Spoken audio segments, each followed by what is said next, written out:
কোটিংটা আবার কিসের, এই স্লারিটা কিসের? এটা হচ্ছে আমার রিফ্লেক্টরি ম্যাটেরিয়ালস মানে সিরামিক। আচ্ছা, তো এই স্লারিটা যখন মানে মানে এই পুরো ওয়াক্সের উপর একটা কোটিংটা তৈরি করে ফেলবে, তখন আমি কি করব, এটাকে আগে হার্ডেনিং করতে হবে, তারপরে এটাকে হিট দিলে এই ভিতরের ওয়াক্সটা বের হয়ে গলে বের হয়ে চলে আসবে। তো তখন কি যে এখানে একটা হলোনেস তৈরি হবে, তো সেটাই হচ্ছে আমার মোল্ড হিসাবে কাজ করবে, আমি মোল্টেন মেটালটা ঢেলে দিব। তো এটা ছিল আমার investment casting, right? Investment casting এর আরেকটা নাম আমরা পড়ছিলাম, এটা কি ছিল? লস্ট ওয়াক্স কাস্টিং, তাই না? আমরা বলছিলাম, এই যে দেখো কোথায় বলা ছিল, এই যে it is also called the lost wax process. কেন লস্ট ওয়াক্স প্রসেস বলা হতো? কারণ এই যে দেখো, এখানে প্রথমে আমি ওয়াক্স সিস্টেমে যাইতো, তারপরে হিট দিয়ে আমি ওয়াক্স গুলাকে বের করে ফেলতাম, এই কারণে এটাকে লস্ট ওয়াক্স প্রসেস বলা হতো। আচ্ছা, তো চলো আমরা এখন চলে আসি ইভাপোরেটিভ প্যাটার্ন কাস্টিং এ। এই রিভিউটা দেওয়ার দরকার ছিল, কারণ আমরা প্রত্যেকটা যে কাস্টিং প্রসেস করব এটা একটা আরেকটা চেয়ে ডিফারেন্ট। ওকে, একটু এতে চলে যাই। সো খেয়াল করে দেখো, evaporative pattern casting. Evaporative pattern casting কি? This process uses a polystyrene pattern, মানে একটা প্লাস্টিক প্যাটার্ন। পলিস্টিরিনটা আসলে কি বলতে পারবা? দেখতে কেমন? দাঁড়াও, তোমাদেরকে আমি একটু দেখাই।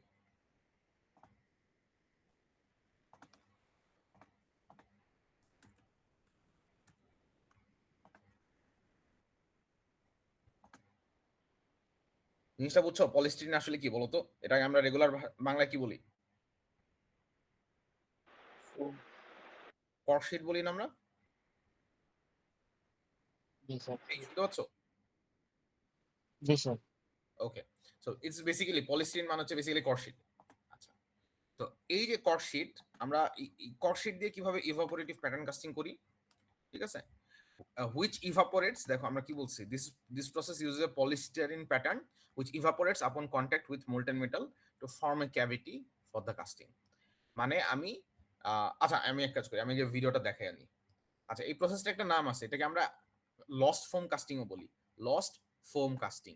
এখানে ফোমটা কি? ওই যে কর্কশিটকে কি আমরা ফোম বলি না মাঝে মধ্যে ইন্টারচেঞ্জেবলি, ঠিক আছে? তার মানে লস্ট ফোম মানে দেখবা যে সিস্টেম থেকে কর্কশিট গায়েব হয়ে যাবে। কিভাবে গায়েব হয়ে যাবে, কিভাবে লস্ট হবে, চলো আমরা ভিডিওটা দেখলে আমরা বুঝতে পারবো। তোমরা একটু আমাকে বইলো ভিডিওটা সাউন্ড শুনতে পাচ্ছ কিনা।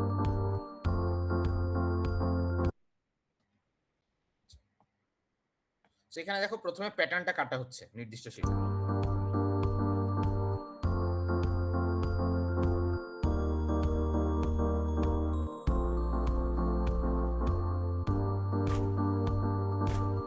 ঠিক আছে, এই যে কি করা হলো, এটা বেসিক্যালি প্রথমে প্যাটার্নটা কাটা হয়েছে, বুঝছো? প্যাটার্নটা যেই শেপে তোমার ফাইনাল পার্ট লাগবে সেই শেপে আমি ওই যে কর্কশিটটাকে কাটলাম, কেটে এটার উপর আমি একটা দেখো একটা লেয়ার একটা প্রলেপ দিচ্ছি রিফ্লেক্টরি ম্যাটেরিয়ালস দিয়ে। এখন এই জিনিসটাকে আমি বসাইলাম কোথায়?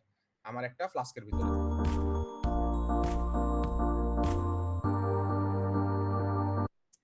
আচ্ছা, দেখছো কি করলাম? সিম্পলি এটাকে আমি বালু চাপা দিয়ে দিলাম, ঠিক আছে, র্যামিং করে ফেললাম, বা স্যান্ড দিয়ে র্যামিং করে ফেললাম। এখন আমার প্যাটার্নটা কি ভিতরে রয়ে গেছে না? হ্যালো? জি স্যার। রাইট, প্যাটার্নটা আমার বের করতে হবে না? জি স্যার। আমি আসলে স্যার প্যাটার্নটা অটোমেটিক গলে যাবে।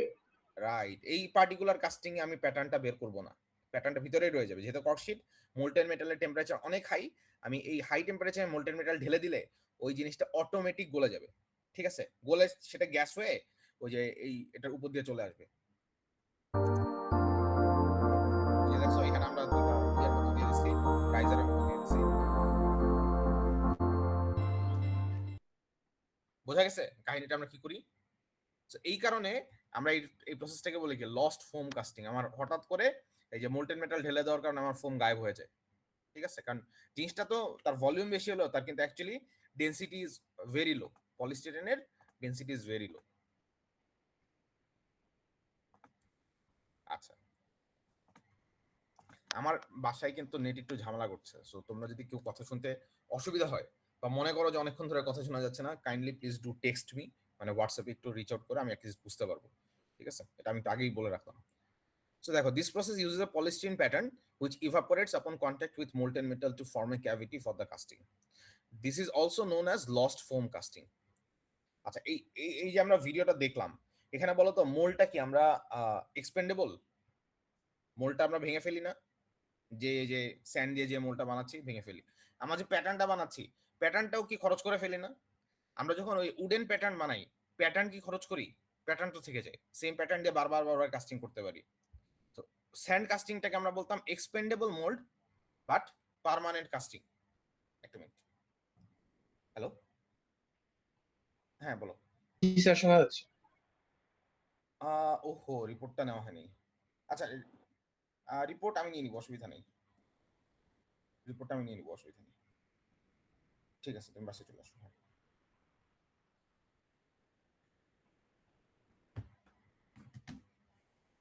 হ্যাঁ, শুনতে পাচ্ছ? বাট আমরা স্যান্ড কাস্টিং কি আমাদের গোল্ড স্ট্যান্ডার্ড। তো স্যান্ড কাস্টিং আমরা বলতাম কি এক্সপেন্ডেবল মোল্ড, কারণ কি ওই যে স্যান্ড মোল্ডটা আমরা ভেঙে ফেলতাম কাস্টিং এর পরে। বাট তার প্যাটার্নটা কি ছিল?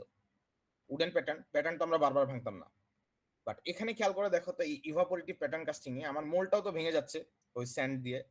আর প্যাটার্ন যেটা ওই যেটা আমি পলিস্টিরিন দিয়ে বানাইতাম সেটা তো আমার নাই হয়ে যাচ্ছে। সো এটাকে বলা হয় expandable mould, expendable pattern type casting. বুঝা যাচ্ছে? সো আমি যদি পরীক্ষায় এরকম একটা কোয়েশ্চেন দিই যে describe one of the casting processes which uses expendable mold and expendable pattern, তাহলে কিন্তু তোমাকে লোকেট করতে পারতে হবে যে আমি কোনটার কথা বলতেছি। বুঝা যাচ্ছে? আচ্ছা, দেখি এখন বলো তো, আমরা যে ইনভেস্টমেন্ট কাস্টিং পড়ছি, এটা কি এক্সপেন্ডেবল মোল্ড এক্সপেন্ডেবল প্যাটার্ন হবে?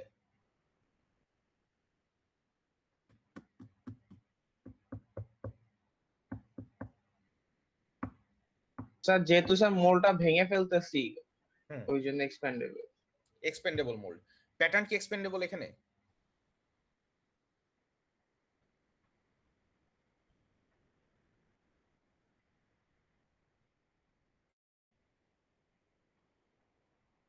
খেয়াল করে দেখো, আমি প্যাটার্নটা কি দিয়ে বানাইছিলাম? ওয়াক্স দিয়ে প্যাটার্নটাও বানাইছি। স্যার হচ্ছে আমরা ইয়ে করে ফেলবো ওয়্যাক্স দিয়ে, হ্যাঁ। হ্যাঁ, রাইট। পরে সেটা আমরা গলায় ফেলি না? তো এটাও কিন্তু একটা expendable mould expendable pattern casting. আমি যদি তোমাদের পরীক্ষার কোশ্চেনে দেই যে elaborative casting process which uses expendable mould expendable pattern, তাহলে তুমি ইনভেস্টমেন্ট কাস্টিংও ডেসক্রাইব করতে পারো, ইভাপোরেটিভ প্যাটার্ন কাস্টিংও ডেসক্রাইব করতে পারো। আচ্ছা, ইভাপোরেটিভ প্যাটার্ন কাস্টিং একটু সামনে চলে আসি। র expandable পলিস্টিরিন beads containing 5 to 8% pentene are placed in a preheated aluminium die। ঠিক আছে? তো যেটা করা হয়, এই যে কর্ডশিটটা যে বানানো হয়, কর্ডশিটটা কিভাবে বানায়? প্রথমে পলিস্টিরিন বিডস পাওয়া যায়, দানা দানা দানা দানা। তারপরে এটাকে আমি একটা প্রিহিটেড অ্যালুমিনিয়াম ডাই, যে কোন শেপে আমি এই ডাইটা বানাইতে চাই, তো সেইখানে polystyrene expands and takes the shape of the die cavity. তো এটা তুমি এভাবেও করতে পারো। অথবা আমরা যে ভিডিওটাতে দেখলাম যে তুমি একটা কিউব শেপে আগে একটা পলিস্টিরিন কিউব বানাই নিবা, তারপরে সেখান থেকে কেটে কেটে তোমার যে ডিজায়ার্ড শেপ সেই শেপটা করে নিবা। তুমি যেভাবে করতে পারো। আচ্ছা, তো দেখো, র expandable পলিস্টিরিন beads containing 5 to 8% pentene are placed in a preheated aluminum die. Polystyrene expands and takes the shape of the die cavity. Additional heat is applied to fuse and bond the beads together. The die is then cooled and opened, and the pattern is removed. ঠিক আছে? The pattern is coated with refractory slurry. প্যাটার্নটা মানে কি? ওই যে পলিস্টিরিন, যেটা আমি final যে পার্টটা বানাইতেছি সেটা শেপে যে পলিস্টিরিন দিয়ে আমি বানাচ্ছি। The pattern is coated with refractory slurry, dried and placed in a flask. Flask is filled with loose and fine sand. The sand may be dried and mixed with bonding agent. The sand is then compacted. Then, without removing the pattern, molten metal is poured.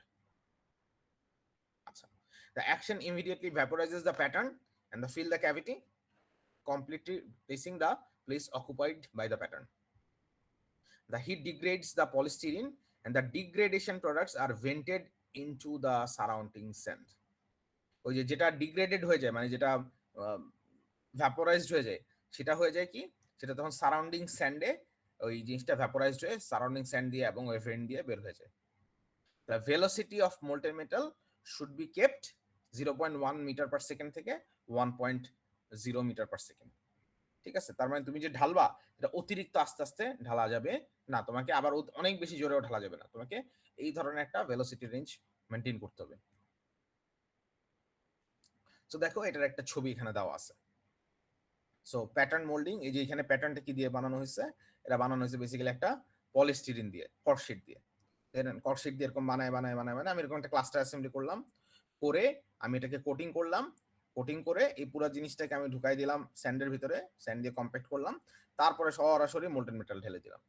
ঢেলে দিলে আমার এই কর্ডশিটটা গলে যাবে, এই জায়গাটা নিয়ে নিবে কি আমার মেটাল, তো হয়ে গেল। পরে আমি বের করে এটাকে চেক আউট করে নিলাম। তো ইভাপোরেটিভ প্যাটার্ন কাস্টিং এও কিন্তু ওই যে আমরা ট্রির মতো ক্লাস্টার করে নিই, যাতে একবারে মাল্টিপল প্রোডাক্টস পাই। এটা সুবিধা কি বলতো, আমার রেট অফ প্রোডাকশন বেড়ে যাবে না অনেক সিগনিফিকেন্টলি? আমি যেই মানে আমার তো স্টেপ বাই স্টেপ সবগুলো কাজই করতে হবে, তো একটা করতে যত সময় লাগতো সেই একই সময় আমি কি 8 ইউনিটস অফ পার্ট কমপ্লিট করতে পারতেছি। It's good, right? আচ্ছা, ইভাপোরেটিভ প্যাটার্ন কাস্টিং এর অ্যাডভান্টেজ কি? The process is relatively simple because there are no parting lines. কোনো পার্টিং লাইন নাই, কোনো কোর নাই, কোনো রাইজার নাই, কিচ্ছু নাই। যেখানে যেখানে তোমার জাস্ট ওই ইয়েটা থাকবে, কি বলে, কর্ডশিটটা থাকবে, সেখানে সেখানে মেটাল দখল করে ফেলবে। Hence it has design flexibility. Okay, it is inexpensive flask are satisfactory for the process. আমার যে ফ্লাস্ক ইউজ করতে হবে সেটাকে অনেক বেশি শক্ত হইতে হবে না, ইনএক্সপেন্সিভ রেগুলার ফ্লাস্ক ইউজ করতে পারি আমি। পলিস্টিরিন ইটসেলফ ইজ ইনএক্সপেন্সিভ, কর্ডশিট কি অনেক সস্তা, and can processed easily into patterns having complex shapes, various size and fine surface detail. কর্ডশিটকে খুব ইজিলি এরকম ইয়েতে কনভার্ট করা যায়। The casting requires minimal finishing and cleaning operations, and the process can be automated and is economical for long production runs. তোমাদের একটা question কি মাথায় আসছে যে স্যার, আমরা যে এই যে ইভাপোরেটিভ প্যাটার্ন কাস্টিং আমরা এখানে বলতেছি যে একটা অ্যালুমিনিয়াম ডাইয়ের ভিতরে পলিস্টিরিনকে আমি প্যাটার্নের শেপটা দিচ্ছি, তো ওই অ্যালুমিনিয়াম ডাই দিয়ে সরাসরি মেটালকে কাস্টিং করে ফেললেই তো হইতো, আমি 2 স্টেপে করলাম কেন?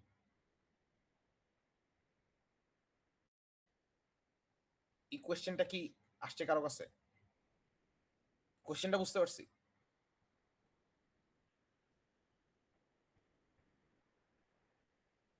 স্যার মানে আমরা আমাদের অলরেডি এক্সিস্টিং যে প্যাটার্ন ওটা দিয়ে কেন ইউজ করিনি কাস্টিং এর জন্য?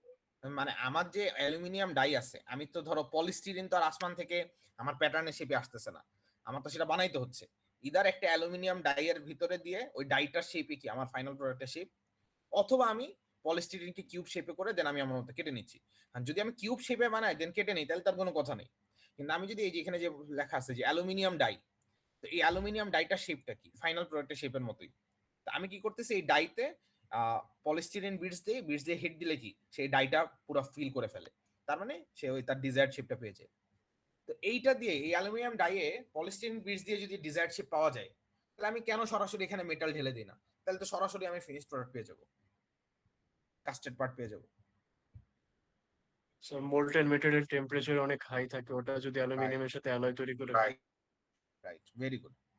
ঠিক আছে, সো তোমার কাছে মনে হতে পারে যেটা কেন, এটা কিন্তু আসলে চাইলে করা যায় বাই দ্য ওয়ে, এবং আমরা এই ঘটনা ঘটাবো একটু পরেই, দেখবো যে আমরা এই মেটালিক ডাই দিয়ে আমরা সরাসরি কাস্টিং করে ফেলতেছি।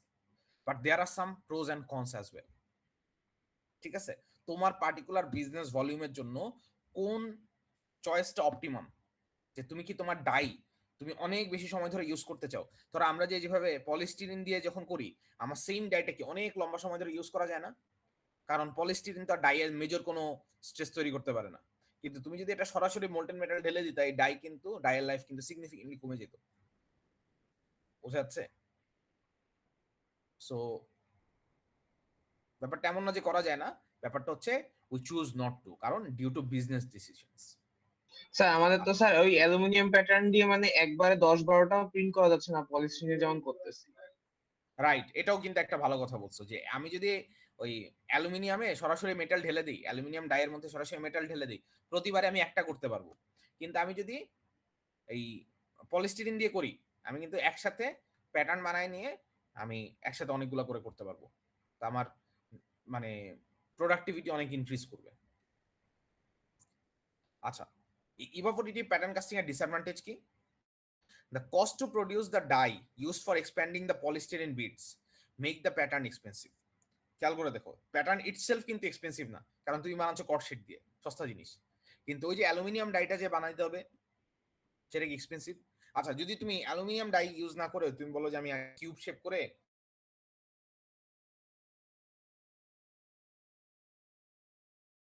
কাটিংটা প্রিসাইজ করার জন্য তোমাকে সিএনসি মেশিন ইউজ করতে হবে, that is another expensive machine. তার মানে প্যাটার্নটা ইটসেলফ এক্সপেন্সিভ না, স্যার কিন্তু আপনার কথাটা শোনা যায় না।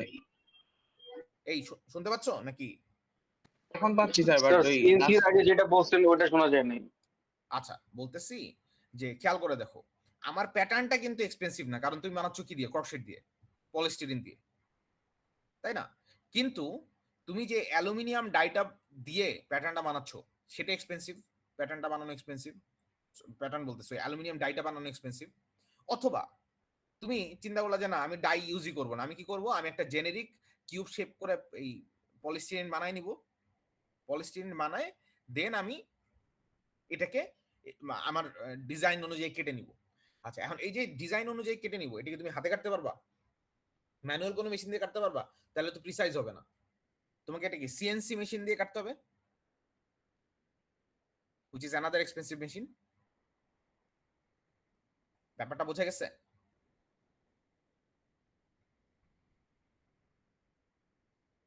Am I audible? G sir. Okay. Two sets of tooling are often required.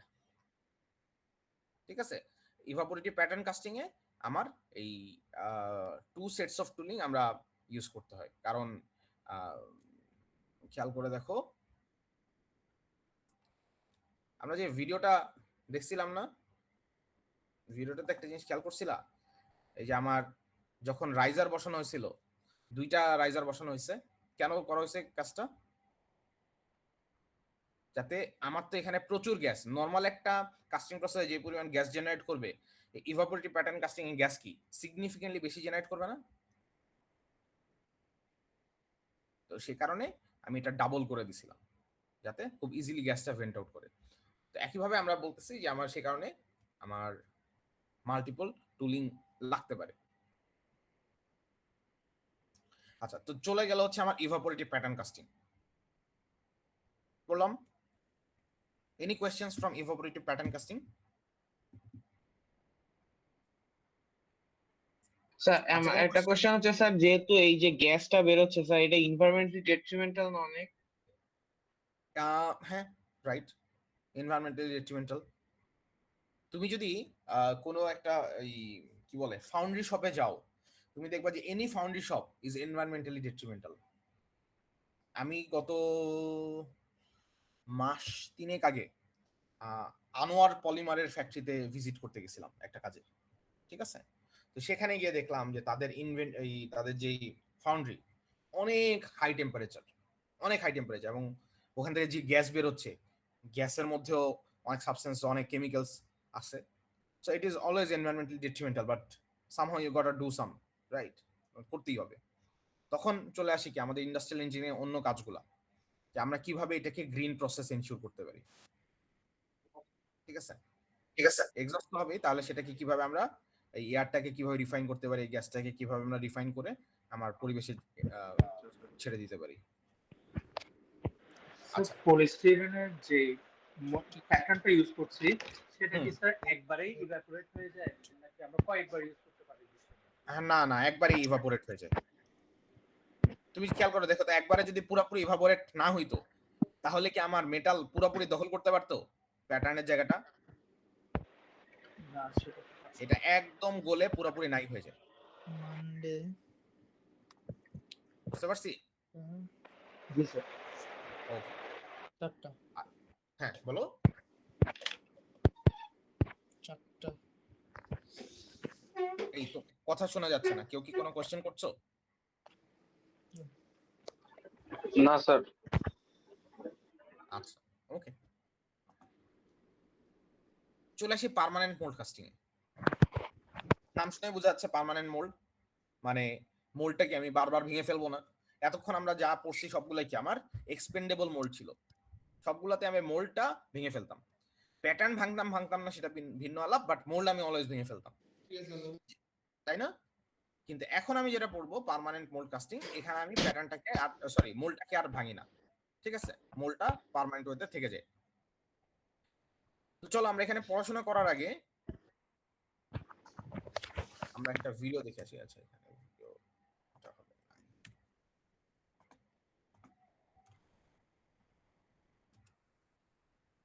আমরা ভিডিওটা আগে একটু দেখি।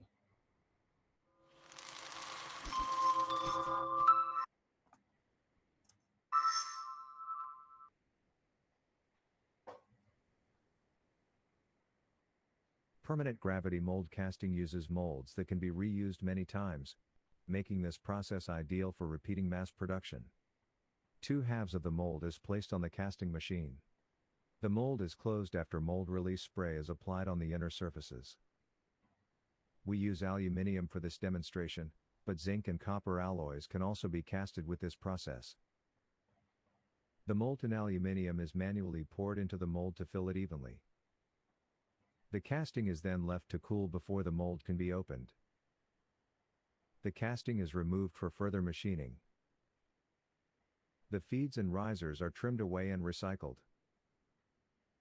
Next, the casting goes through manual grinding and polishing to product the finished parts. Thank you for watching. Check out other casting processes on our channel.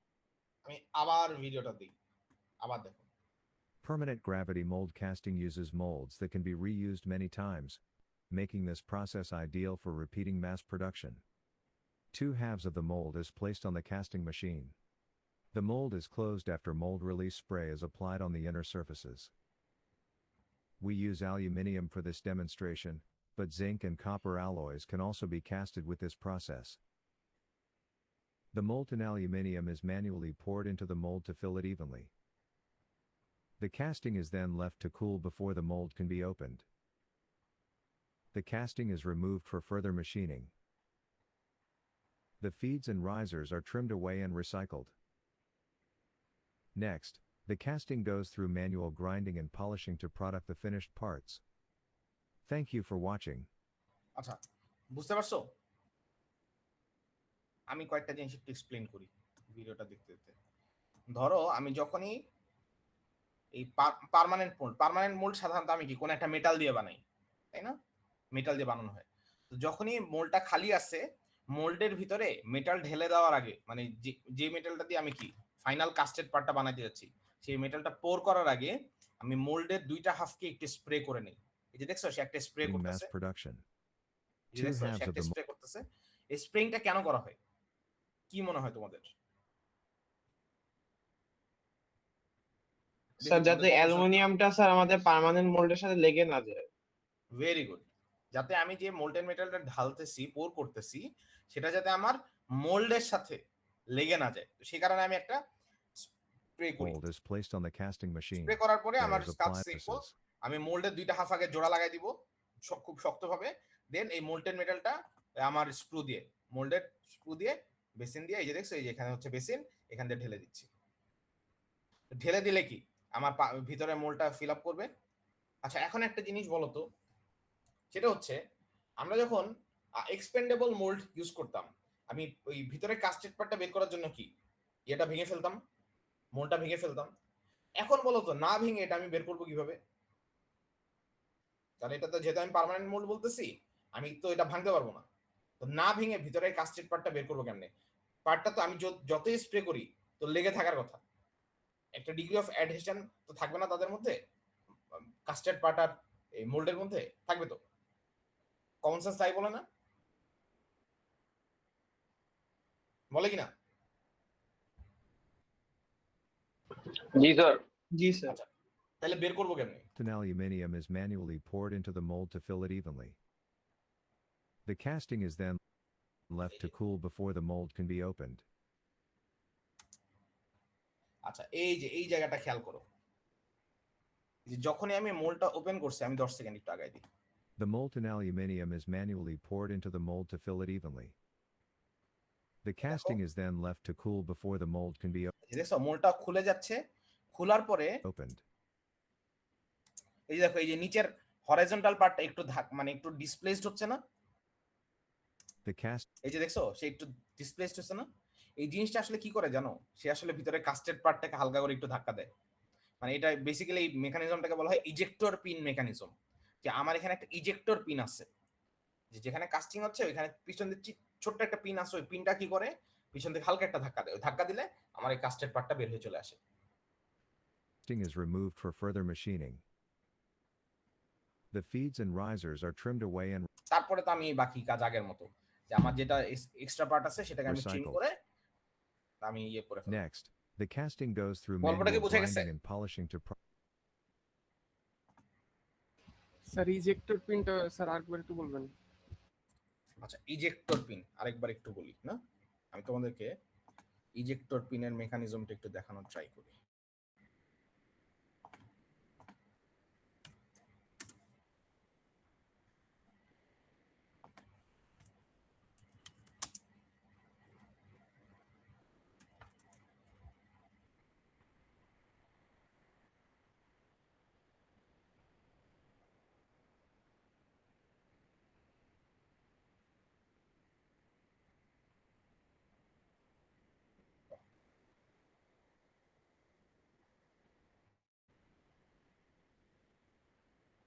Yes, আমি একটা ভালো video পাইছি।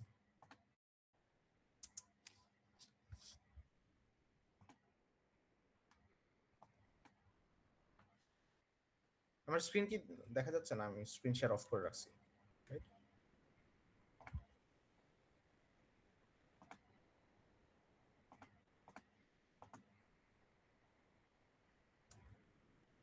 Is my screen visible now? Yes, sir.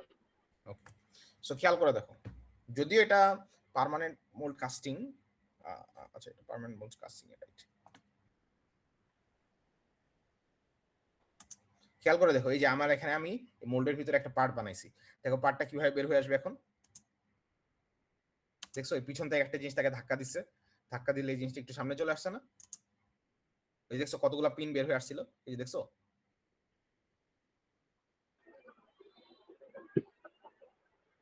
ব্যাপারটা বুঝতে পারছো? জি sir. আবার দেখো, আমি টান দিলাম না, কিন্তু পিছন থেকে কতগুলো পিন তাকে ধাক্কা দিল, এই যে এইভাবে ইজেক্টর পিন মেকানিজম, বুঝা যাচ্ছে? তো এই ইজেক্টর পিন দিয়ে আমি ধাক্কা দিলে আমার পার্টটা খুব ইজিলি বের হয়ে চলে আসে। স্যার আমরা যে শেপটা চাচ্ছি ওই শেপটা কি মেশিন অলরেডি করা আছে, মানে যে মেশিন এর উপরে যেই শেপটা চাচ্ছি সেই শেপটা অলরেডি আমার ওই মেটাল যে মোল্ডটা আছে সেটার মধ্যে করা থাকে, যে শেপটা আমি চাচ্ছি। আচ্ছা, তাহলে ওই শেপটা আমি করলাম কিভাবে? মেটাল দিয়ে ওই শেপটা আমি করলাম কিভাবে? ওইটা আমাকে সিএনসি মেশিনিং করে করতে হয়। যেহেতু সিএনসি মেশিনিং একটা এক্সপেন্সিভ প্রসেস, তুমি তো বলতে পারো যে স্যার আমি তো মোল্ড যেহেতু সিএনসি মেশিনিং করে করছি, আমি তো প্রত্যেকটা পার্টি সিএনসি মেশিনিং করে ফেলতে পারি, পারি না? স্যার তো কস্টলি হয়ে যাবে। কস্টলি হবে এবং সিএনসি মেশিনিং করতে অনেক সময় লাগে। একটা কমপ্লেক্স পার্ট সিএনসি মেশিনিং করতে তোমার 1 ঘন্টার উপরে সময় লাগে, আরো বেশি সময় লাগতে পারে, কিন্তু কাস্টিং করতে তোমার কতক্ষণ লাগবে? তুমি মিনিটে একটার বেশি কাস্টিং করতে পারবা,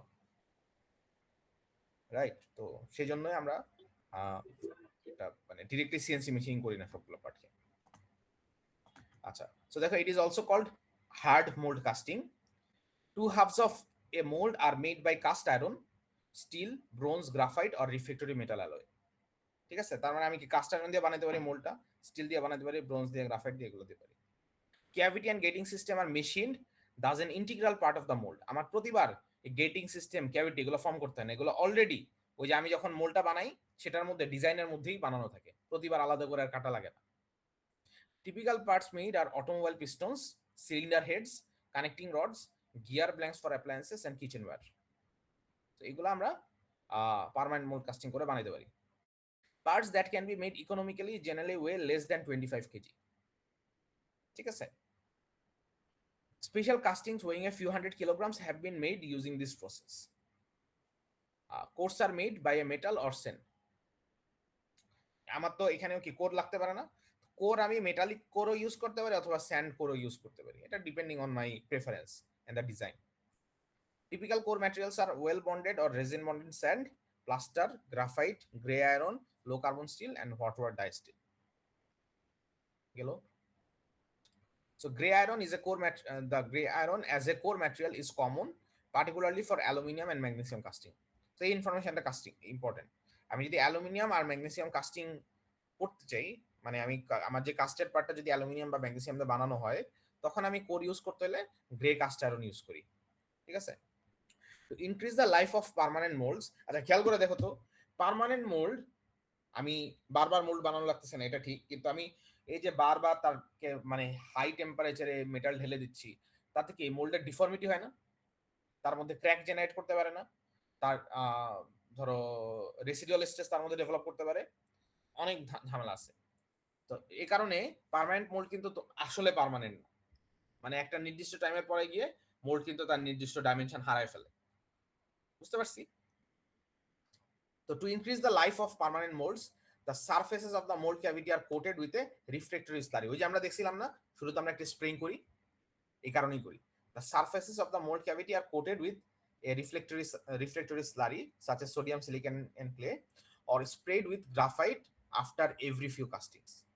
এবং পারলে প্রত্যেকবার একটা কাস্টিং করলাম, একটা পার্ট বানানো হলো, কার্ডটা ইজেক্টর পিন দিয়ে বের হয়ে গেল, নতুন করে মেটাল দেওয়ার আগে আমি কি করব, আমি স্প্রে করে নিব, কোটিং করে নিব। তাতে কি হবে, আমার পার্মানেন্ট মোল্ডের লাইফ অনেক বেড়ে যাবে, সিগনিফিকেন্টলি বেড়ে যাবে। The significance of the coating is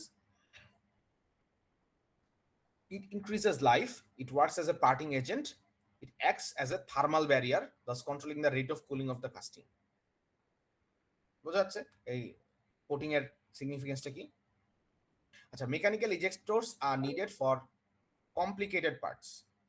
এই যে দেখছো, কমপ্লিকেটেড পার্ট যদি হয় তখন কিন্তু আমার এই মেকানিক্যাল ইজেক্টর লাগি, কারণ সেটা তুমি নর্মালি টান দিয়ে বের করতে পারবে না। সিম্পল পার্ট হলে হয়তো টান দিয়ে বের করে ফেলতে পারো, কিন্তু কমপ্লিকেটেড পার্ট হলে তোমার এই মেকানিক্যাল ইজেক্টর সিস্টেম লাগবে।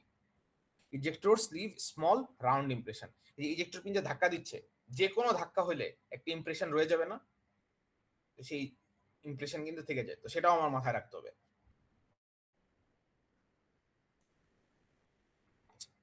পার্মানেন্ট মোল্ড কাস্টিং প্রসেসটা কি? The molds are clamped together by mechanical means, then it is heated to about 150 to 200 degrees Celsius to facilitate metal flow and reduce thermal damage for high gradient। তার মানে আমি molten মেটালটা ঢালার আগেই কিন্তু আমার এই মোল্ডটাকে হালকা হিট করে নিচ্ছি 150 থেকে 200 ডিগ্রি। আমি এখন কিন্তু মোল্টেন মেটাল ঢালি নাই, তার আগেই আমি কি করতেছি, আমি একটু হিট দিয়ে নিচ্ছি। The molten metal is then poured through the gating system। Okay, ঢাললাম। After solidification, the molds are opened and the casting is removed। The mold often incorporates special cooling features such as a means of pumping cooling water through the channels located in the mold and the use of cooling fins। আচ্ছা, এই জিনিসটা আমি তোমাদেরকে একটা video দেখানোর try করি। এটা video দেখলে দাঁড়াও,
দেখি তো ভিডিওটা পাওয়া যায় কি।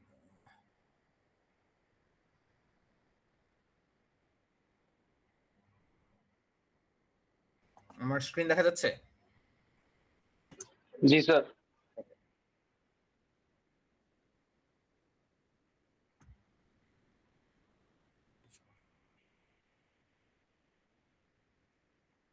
আচ্ছা, এই যে দেখছো, এটা কি দুইটা পার্মানেন্ট মোল্ডের দুইটা হাফ। তো যেটা হয় এইটা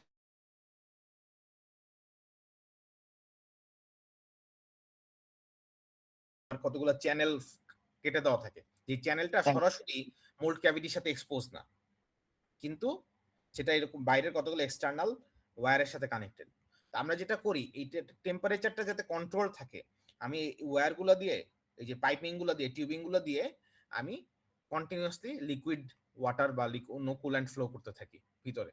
তো এই লিকুইড কুল্যান্টটা কিন্তু আমার ওই মোল্টেন মেটালের কন্ট্যাক্টে আসে না, মোল্ড ওয়ালের কন্ট্যাক্টে আসে না, কিন্তু মোল্ড ওয়ালের এই মোল্ডের ভিতর দিয়ে ফ্লো করতে থাকে। তো এটাতে কি হয়, আমার তার জন্য টেম্পারেচার কন্ট্রোল করা ইজিয়ার হয়। ব্যাপারটা কি বুঝতে পারছি?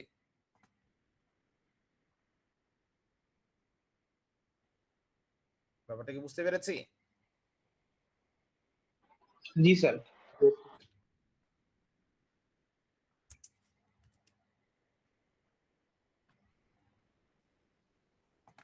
দেখো এটার একটা স্কিমাটিক ডায়াগ্রাম এখানে দেখানো আছে। দেখো এই যে আমার দুইটা মোল্ড হাফ, এখানে আমি প্রথমে স্প্রে করতেছি, স্প্রে করে আমি ওই যে দুইটা মোল্ডটাকে একসাথে জোড়া দিলাম, জোড়া দিয়ে যে দেখো মাঝখানে একটা কোরও বসাইছি আমি, তারপর আমি উপর দিয়ে মোল্টেন মেটাল ঢেলে দিলাম, ঢেলে দেওয়ার পরে আমি এটাকে উইথড্র করলাম, দেন আমি পার্টটা বের করে নিয়ে আসলাম। সো এই হয়ে গেল আমার ফাইনাল পার্ট। তো এই ছবিগুলো কিন্তু ইম্পর্টেন্ট, আমি তোমাদেরকে বারবার বলতেছি, ঠিক আছে? এইগুলো কিন্তু পরীক্ষায় আসতে পারে, এবং তোমাকে যে খুব অ্যাস্থেটিক্যালি আঁকতে হবে ব্যাপারটা তা না, বাট তোমাকে গ্রামাটিক্যালি কারেক্ট হইতে হবে। ব্যাপারটা বোঝা গেছে? আচ্ছা, পার্মানেন্ট মোল্ড কাস্টিং এর অ্যাডভান্টেজ কি? পার্মানেন্ট মোল্ড কাস্টিং অ্যাডভান্টেজ হচ্ছে more rapid solidification caused by metal mould results in a finer grain structure. ঠিক আছে, আমার এখানে এই সলিডিফিকেশন র্যাপিড হয়, হ্যাঁ, তাহলে আমার যে গ্রেইন স্ট্রাকচারটা আমি ফর্ম করতে পারি সেটা হচ্ছে মোর ফাইনার হয়। therefore stronger castings are produced, আমার কাস্টিং এর স্ট্রেংথ অনেক হাই হয়। the process is best suited to high volume production and can be automated accordingly, ঠিক আছে? It produces castings with a good surface finish, close dimensional tolerances, uniform and good mechanical properties, and at a high production rates. Disadvantage কি কি? Disadvantage হচ্ছে the process is generally limited to the metals of lower melting points. Higher melting point এর metal আমি যদি ঢেলে দিই তাহলে কি হবে, আমার ওই মোল্ড ক্যাভিটিটাই ডিফর্ম করে যেতে পারে, ঠিক আছে? তো এটা একটা limitation. Part geometry should be simpler compared two sand casting because of the need to open the mould. আমি যেহেতু স্যান্ড কাস্টিং ভেঙে ফেলতে পারি, কিন্তু এখানে তো আর স্যান্ড মোল্ড ভেঙে ফেলতে পারি, এই মোল্ড তো আর ভাঙতে পারবো না। তার মানে অনেক বেশি কমপ্লেক্স পার্ট কিন্তু আমি এখানে হয়তো জেনারেট করতে পারবো না, কারণ আমি তো আর ভাঙতে পারতেছি না মোল্ডটা। High expense of the metal mould, the process is not economical for small production runs. It's not at all. তোমার যদি ধরো 10টা 15টা 20টা বানাইতে হয়, তো ওটার জন্য একটা মোল্ড বানানো ইজ হাইলি নট ওর্থি। বোঝা যাচ্ছে? আমরা একটা ছোট্ট ব্রেক নিই, ঠিক আছে? আমরা 9টা 3 বাজে, আমরা 9টা 10-এ আবার ফেরত আসবো। আমি অ্যাটেন্ডেন্স একসাথে মানে দুইটা ক্লাসের পরে নিব।